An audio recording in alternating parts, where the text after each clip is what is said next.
தமிழ் தரப்பை பொறுத்தவரையில் தமிழ் தரப்பின் சந்திப்பு வந்து ஒரு மிகப்பெரிய தோல்வி.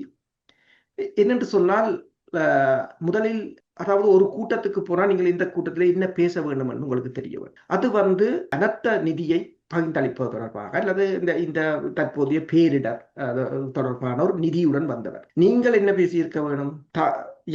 வடக்கு கிழக்கில பாதிக்கப்பட்டது, இப்படி அது நிதி போகுதா, பிரித்து கொடுக்கப்படுகிறதா, இந்தியா இப்படி கொடுத்திருக்க வேண்டும், அல்லது மீனவர் பிரச்சனை அதுகள் இதுகள் அப்படி ஒன்றும் இல்லை. மீனவர் பிரச்சனையை கூட கதைக்கும் போது எப்படி காட்சிகள் இந்தியாவின் பாதுகாப்பு, உங்களால ஒரு வள்ளத்தை கூடி உங்களால பாதுகாக்க முடியாது.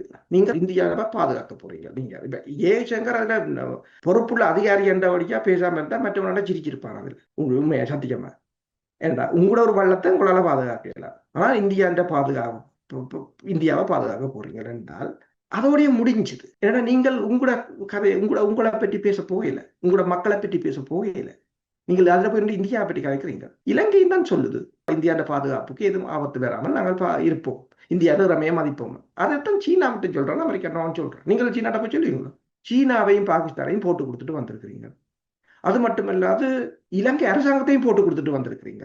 இலங்கை அரசாங்கம் அனுரகுமார திசாநாயக்க அவர்கள் ஒரு போராளி கட்சிகள், அவர்கள் ஒரு போராட்டத்தினூடாக வந்தவர்கள். மறந்துவிடாங்க, முன்னாள் போராளிகள். அவங்களுக்கு தெரியும் இவ்வளவுத்துக்களால, அதாவது கெரில்லா போர்ன்றது மிகவும் பயங்கரமானது. அவங்களுக்கு மறைந்திருந்துதான் நடவடிக்கை எடுப்பது, தலைவர்ல இருந்து அடிமட்ட போராளி வரை. அவங்களுக்கு தெரியும் புலனாய்வுத்துறை தகவல்கள் யார் கொடுக்கிறது. இந்திய தூதரகத்துக்கு எந்த தமிழ் நாடாளுமன்ற உறுப்பினர் போனாலும் அனுரகுமார திசாநாயக்கா போன் அடிப்பார். எல்லா உடவியலாளர் தனக்கு தெரிந்தவர்களுக்கு நேரடியாகவே அடித்து கேட்பார், அங்க என்ன கதைச்சவி என்று தெரியுமோ. ஏனென்றா இவங்களை அங்க போய் கதைச்சிட்டு அனுரகுமார திசாநாயக்கர் வாரத்துக்கு இடையில அவர் இவங்களை என்ன காட்சின்றதை முழுத்திலையும் எடுத்து வச்சிருவார். அப்ப பிறகு இவங்க போய் சொல்றது பொய்யோ பிறட்டோன்ற எல்லாம் தெரியும். அப்ப இதுல பலர் போய் இந்திய தூதரகத்துல அது இலங்கையை பற்றி கதைச்சது எல்லாம் அவங்கள்ட்ட இருக்கு, முழுக்க இருக்குதாங்க. யார் போய் என்னென்ன கதைச்சது.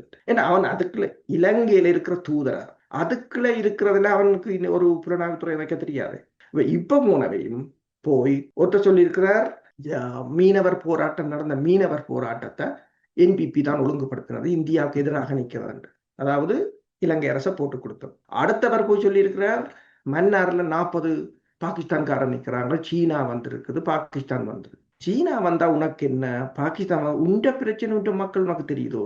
நீ அப்படின்னா நீ இந்தியாவில் செய்யற, நீ இந்தியா ரோவில் சேர்ந்தியண்டா அல்லது இந்தியா ஆமியில சேர்ந்தியண்டா இந்தியாவை பாதுகாத்து கொண்டு அங்க இருக்கலாம்.